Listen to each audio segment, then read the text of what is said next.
안녕하세요 여러분. 오늘은 6월 13일 금요일입니다. 책을 다 읽었는데 언제나 그렇듯 이해가 잘 안 되는 부분도 있고요. 뭔가 이 책이 어쨌든 좀 친절한 책은 아니라고 생각이 들어서 저에게는 그래서 찾아봐야 될 내용도 조금 더 있고 이해가 안 되는 부분도 좀 그 전후 맥락을 좀 찾아봐야 되는 것들이 있어서 오늘은 그거를 좀 해보려고 해요. 아마 찾다 보면 또 딴 길로 셀 수도 있긴 한데 오늘은 그걸 좀 해볼게요.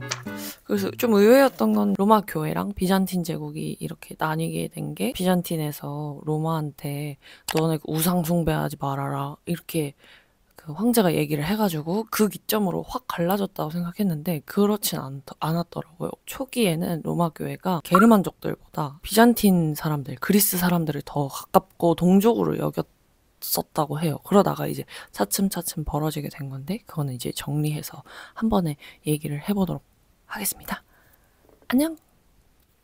안녕하세요 여러분. 제가 이제 그 두 기독교 세계의 분열을 정리하면서 내용들을 제가 정리를 해드려야 되는 타이밍인데 제가 오늘 좀 딴 길로 새기 위해서 이렇게 카메라를 켰어요. 그 이야기를 좀 해드릴게요. 일단 초기에서 중기로 넘어갈 때 제일 격동적인 사건이 나와요. 1054년의 사건인데요. 교황이었던 레오 9세가 교황 수위권, 그러니까 교황이 수위한다. 이것저것 다 다스리는 너무 쉽게 얘기하나? 어쨌든 그 수위권에 대해서 이제 계속 주장을 하면서 콘스탄티노플 총대주교랑은 계속 갈등이 있었어요. 왜냐면 서유럽이 좀 열세에 놓여 있었는데요. 작가는 심지어 서방 기독교 세계는 사방으로 에워싸인 채 연명이나 하고 있는 성체와 다름없었다. 이렇게 얘기할 정도로 그건 말이 안 돼. 우리는 그 5개의 대주교가 이렇게 나눠서 다 그 기독교 세계를 지키는 거지. 교황 하나가 권력한다? 그건 말이 안 돼. 이런 걸로 이제 부딪히거든요. 이 서방 교회에서 근거가 뭐였냐면 마태복음 16장 18절에서 예수님이 베드로에게 너는 반석이야. 내가 그 위에 교회를 세울 거야. 이렇게 말씀을 하시잖아요. 그래서 이 초대교회 때부터 베드로가 지도자 역할을 담당을 한 거죠. 그래서 권위자로 인식되는 그 근거가 되는 말씀이 이 마태복음 16장 18절이에요. 베드로가 초대 로마교회에서 첫 번째 주교로 이렇게 여겨져. 이후에 이제 이 로마의 주교들은 베드로의 것을 이어받는 계승한 후계자 이런 인식이 있었기 때문에 로마의 교황이 교회의 권위를 가지고 있어야 된다라는 게 서로마 그 서방 교회들의 주장이었고 비잔틴 제국은 어떻게 얘기하냐면 물론 베드로가 초대교회에서 중요한 인물이었던 건 인정. 그런데 초대교회에서 로마교회의 주교가 이런 절대적인 권위를 가진 적이 없었다라고 주장을 하면서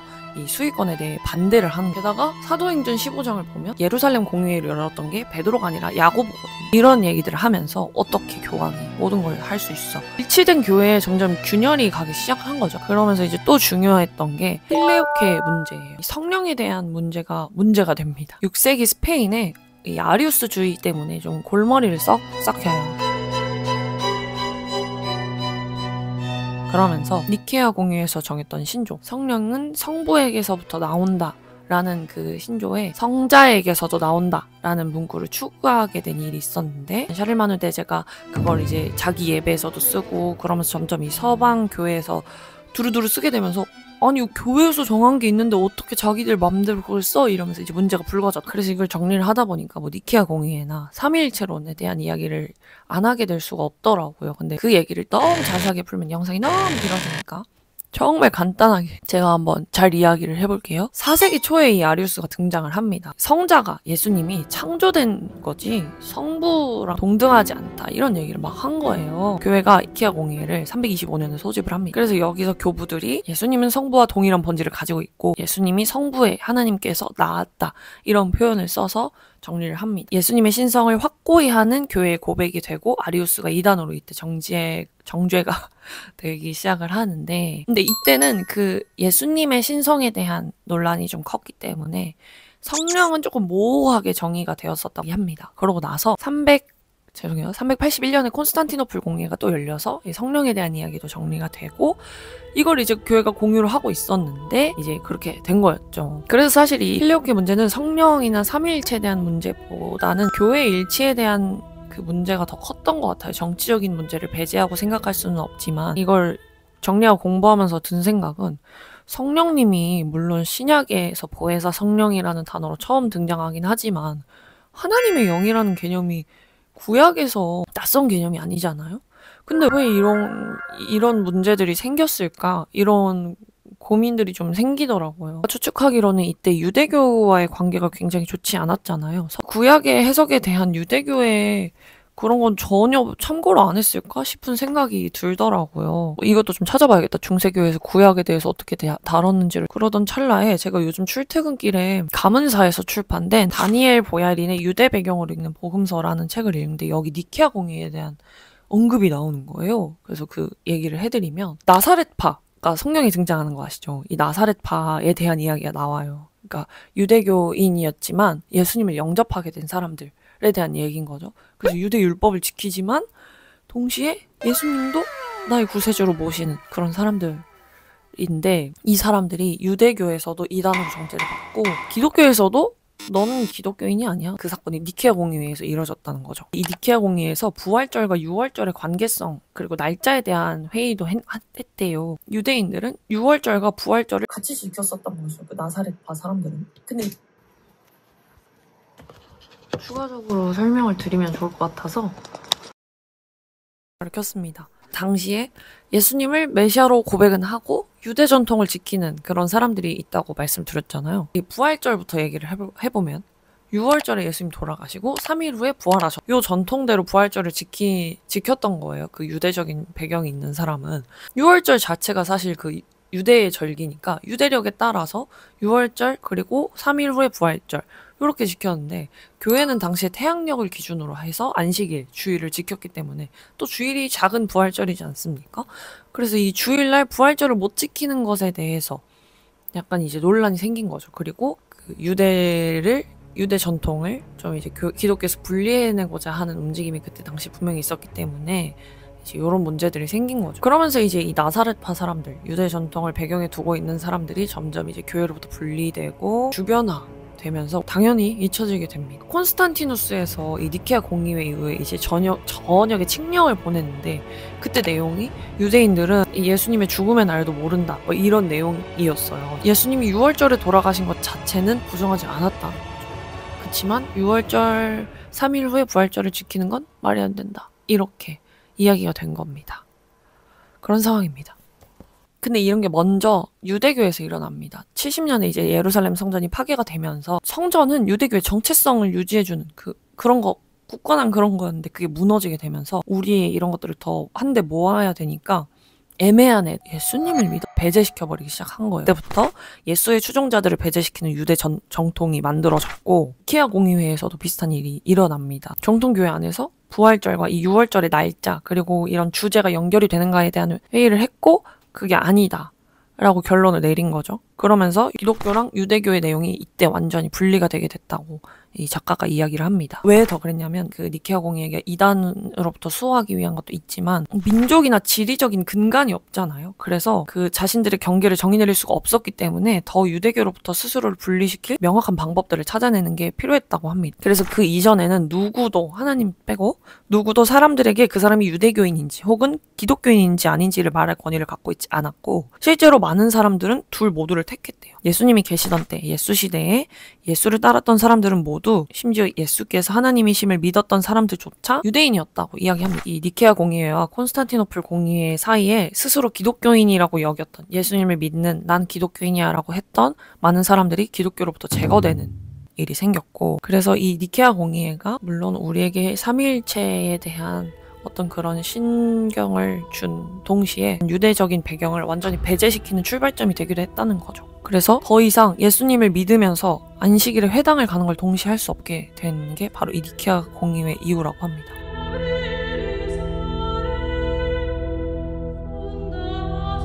이런 배경 때문에 더 뭔가 이 구약에 대한 이해 차이가 생긴 건 아닌가?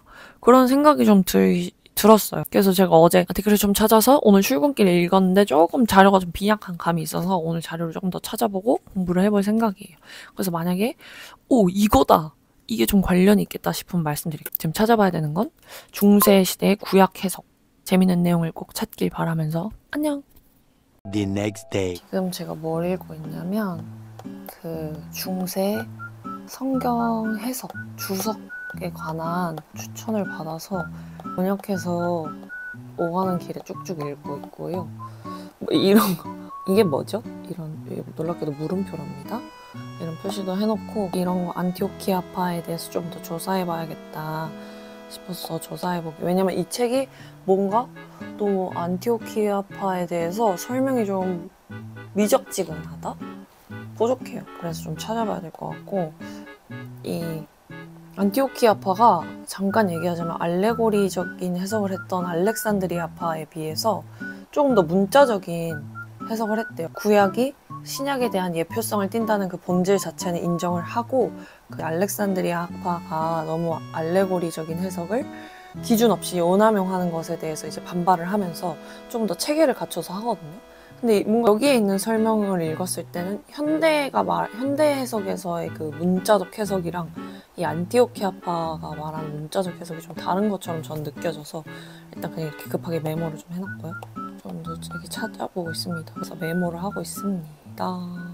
중세 해석학에 대한 책을 거의 다 읽었습니다. 중세 성서 해석은 아직 우리 지난 영상에서 이슬람이 들어오면서 이제 발전했기 때문에 서로마가 476년에 멸망하면서 플라톤이나 아리스토텔레스 같은 고대 문헌이 서유럽에 남지 않게 됩니다. 근데 이슬람권에서는 지혜의 집이라고 하는 학문기관을 중심으로 해서 고대 문헌이 아랍어로 이후에 11세기에 이제 십자군 전쟁을 하게 되면서 이 중세 서유럽 사람들이 이 이슬람 세계랑 직접적으로 접촉을 하게 되잖아요. 아랍어로 번역되었던 그 고대 문헌들을 다시 라틴어로 번역을 해서 서유럽 지성사에도 발전이 생깁니다. 그 전에는 다 교부 전통에 의지해서 성서를 계속 해석을 했대요. 그 말은 결국 교부 시대 때 성경을 어떻게 해석했는지를 우리가 다시 봐야 되는 거죠. 그래서 요 책이 다시 등장합니다. 제가 지금 읽고 있는 책에도 교부 시대에 대한 그 얘기가 거의 다예요. 초반에 그 얘기를 조금씩 정리를 해드릴게요. 교부 시대 때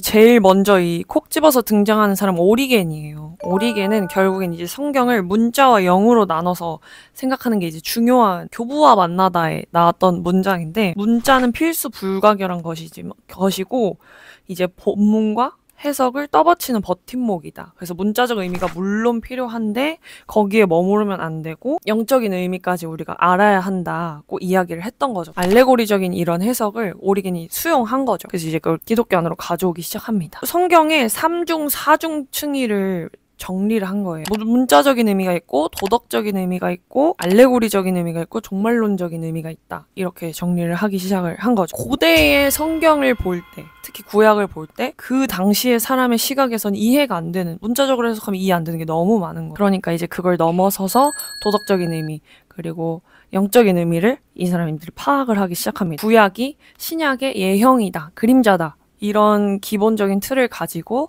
사중 의미 안에서 성경을 해석을 했던 것이죠. 오리겐은 특히 성경의 신비에 대한 이해가 내적인 성숙을 불러온다고 권면하기도 했다고 합니다. 근데 이제 오리겐이 과도하게 알레고리적인 해석을 한다고 주장을 했던 게 동방에 있는 교부들이었어요. 대표적인 사람이 테오도로스랑 크리소스토무스 같은 사람이래요. 물론 구약이 신약을 예표하는 건 맞아. 그렇지만 너의 알레고리적인 해석은 너무 기준이 없어. 이렇게 지적을 한 거죠. 그래서 알레고리적인 해석 인정. 근데 그것보다 문자적인 의미, 역사적인 맥락, 저자의 의도가 더 중요해, 이렇게 연구했던 교부들인 거죠. 특히나 안티오키아 학파에서 그런 경향을 많이 보였다고 합니다. 하지만 이게 서부 라틴에는 전해지지 않았는데 그 관련된 이야기가 역시 교부와 만나다에서 추가적으로 발견할 수 있었어요. 분명히 이거 처음 읽을 땐 그런 게 잘 안 보였는데 구약 해석 역사 공부하다 보니까 조금씩 더 보이더라고요. 그래서 다독하는 거 정말 중요한 것 같아요. 어쨌든 읽어드릴게요. 안티오키아파의 성서 주석 방식과 알렉산드리아파의 성서 주석 방식은 서로를 보완함으로써 조화를 이룰 수도 있었다. 그러나 이 두 학파는 서로 싸우고 경쟁하여 대화의 길을 막아버렸고 서로 비방하면서 신학 연구에는 어울리지 않는 요소들을 논쟁에 끌어들이게 된다. 이렇게 나와 있어요. 문자적인 의미만 해석하지 않고 알레고리적인 거에만 갇히지 않고 서로 잘 조화를 했으면 좋았을 텐데 이거에 집중하지 않고 뭔가 다른 요소들이 섞이게 되면서 결국 이 안티오키아 학파의 그런 해석 방법론은 서방에는 전해지지 않았다고 합니다. 오리겐의 알레고리적인 해석이 서방에 그대로 전해지게 되는데요. 이 암브로시우스나 히에로니무스 같은 사람들, 이런 사람들을 통해서 문자적인 해석과 알레고리적인 해석이 점점 통합이 돼서 서방 라틴어권에 도입되기 시작합니다. 특히 이 히에로니무스를 책은 조금 강조를 해줘요. 그러면서 이례적으로 오리겐처럼 히브리어도 공부하고 유대인들과 토론하고 자문을 구하면서 랍비 문헌을 인용했던 사람이다, 이렇게 짚어줍니다. 그러고 나서 이제 라틴교의 중심축이 됐던 게 바로 아우구스티누스. 이 아우구스티누스 역시 오리겐의 해석 전통을 받아들입니다. 그 알레고리적인 해석을 했다는 거죠. 그런데 무분별적인 상징 해석을 굉장히 경계했다고 해요. 그래서 이 아우구스티누스는 원칙을 사랑에 두었대요. 알렉산드리아 학파는 원래 지혜, 그 성경의 지혜를 얻는 것에 원칙을 두고 했다면 이 아우구스티누스는 사랑을 기준으로 했는데 어떤 해석이든 그 결과가 하나님과 이웃에 대한 사랑을 세우지 않으면 틀린 것이다, 이렇게 이야기를 했다고 합니다. 그런데 사실 성경이 말하는 지혜와 사랑이 그렇게 다른가? 찾아보니까 아우구스티누스도 하나님을 아는 것과 사랑하는 것은 떨어질 수 없다고 이야기를 했다고 합니다. 그 성경의 문자와 영이 같이 읽혀야 한다는 원칙을 모두가 가지고 있었다고 해요. 그 정도가 좀 달랐을 뿐이지. 이런 원칙, 이런 해석을 삶으로 적용하려고 했던 게 바로 이 수도원 운동이었대요. 특히나 우리가 이제 익히 알고 있는 렉시오 디비나, 거룩한 독서라는 뜻인데요. 말로 풀이하면 매일 성경을 읽고 암송하고 되새기고 관상기도하고 하는 거예요. 개별적인 이런 렉시오 디비나 시간과 함께 주교나 원장이 강해를 해서 이제 함께 삶에 적용하고 지침하는 게 같이 가져갔다. 근데 이제 이걸 공부하면서 제가 들었던 의문은 아우구스티누스까지만 해도 이런 영적인 해석이라고 함은 결국엔 구약에서 신약의 그림자를 찾아내고 그 구원에 대한 것들을 발견해내고 영적인 해석이었는데 왜 갑자기 렉시오 디비나 수도원에서는 갑자기 개인의 묵상으로 전환이 됐을까? 너무 갑작스러운 거예요, 그 사이가. 수도원은 말씀을 통해서 삶의 변화까지 가지고 와야 하는, 삶에 진짜 적용해야 되는 거였던 거죠. 근데 이제 우리가 여기서 착각하면 안 되는 게 도덕적인 적용의 수준이 충분하지 않다고 생각했대요. 왜냐하면 성경이 윤리교과서가 아니기 때문에. 단순히 지금 내가 삶을 어떻게 살아야 하는가의 수준이 아니고 이 본문이 어떻게 예수님 안에서 완성되고 어떻게 하나님의 구원의 역사에 참여할 수 있는가, 렉시오 디비나의 목표였기 때문에 신비적인 거나 몽상 같은 것이 아니었다고 합니다. 그래서 오늘은 너무 길어지니까 여기까지만 하고 내일 더 얘기해 드릴게요. 안녕.